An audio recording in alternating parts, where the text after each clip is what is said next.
Ibu mungkin terkait putusan sidangnya Nisha Ahmad dan Andika Rusadi sudah diputus, benarkah Bu per hari ini?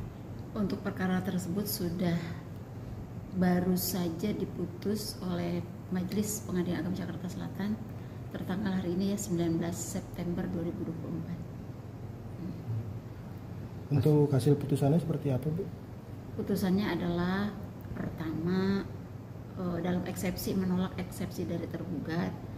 Dalam pokok perkara pertama mengabulkan gugatan penggugat untuk sebagian. Terus selanjutnya menjatuhkan talak 1 bain sukro dari tergugat terhadap penggugat. Yang selanjutnya adalah menetapkan 3 orang anak penggugat dengan tergugat berada dalam asuhan dan pemeliharaan penggugat dengan ketentuan penggugat tidak boleh melarang tergugat untuk menyalurkan kasih sayang terhadap ketiga anak tersebut. Selanjutnya menghukum kepada tergugat untuk memberikan kepada penggugat akibat perceraian, ya, akibat terjadi perceraian, yaitu berupa nafkah selama masa iddah dan biaya kebutuhan untuk 3 orang anak tersebut. Selanjutnya lagi menyatakan sebagian hasil yang dimediasi itu dinyatakan tidak dapat diterima. Itu hasilnya. Mungkin untuk besaran biaya nafkah, iddah dan mut'ahnya itu masing-masing berapa, Bu? Untuk iddah nggak ada mut'ah ya. Untuk iddah sejumlah 20 juta rupiah dan untuk anak sejumlah 30 juta rupiah per bulan di luar biaya pendidikan dan kesehatan sampai anak tersebut dewasa dan mandiri.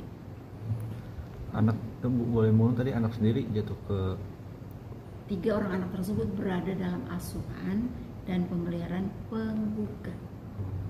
Ibu mungkin tadi terkait poin-poin dalam mediasi yang pada akhirnya tidak dikabulkan itu apa?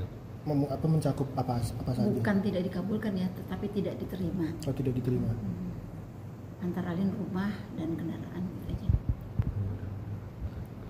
Rumah dan kendaraan berarti untuk di amar putusan rumah dan kendaraan itu tidak diterima. Oh, berarti tidak ada keputusan terkait hal itu, Ibu, atau Jadi tetap? keputusannya tidak diterima, dinyatakan tidak diterima atau di NU. Oh, berarti untuk 2 aset itu sebenarnya diajukannya terkait harta gonogini atau seperti apa, Bu, pada awalnya?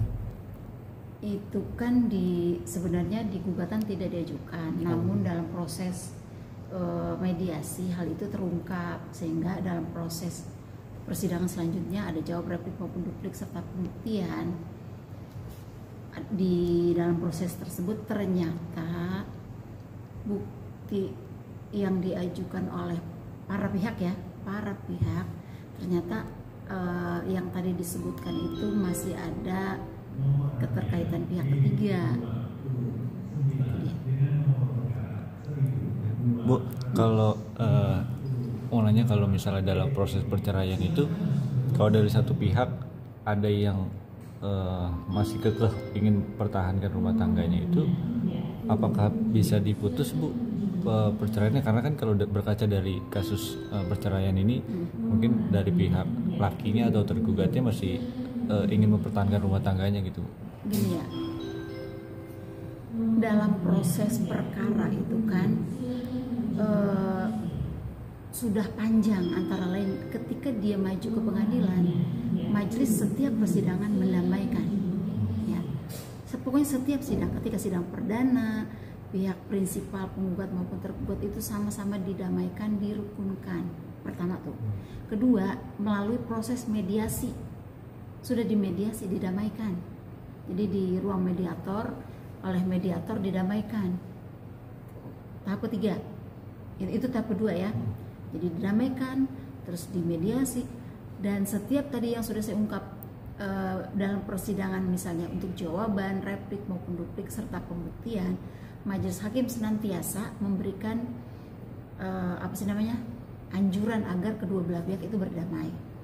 Tapi kan kalau misalnya para pihak atau salah satu pihak itu tetap pada pendiriannya untuk bercerai, dan keluarga pun atau yang ditunjuk oleh para pihak tersebut, baik itu yang terdekat oleh mereka ataupun yang dianggap tempat dia mengetahui keadaan rumah tangga juga tidak mampu untuk merukunkan kedua belah pihak, ya, majelis hakim maka menilai gitu bahwa rumah tangga ini baik dari pengadilan, mediator maupun keluarga juga tidak ada yang mampu untuk merukunkan kedua belah pihak, gitu.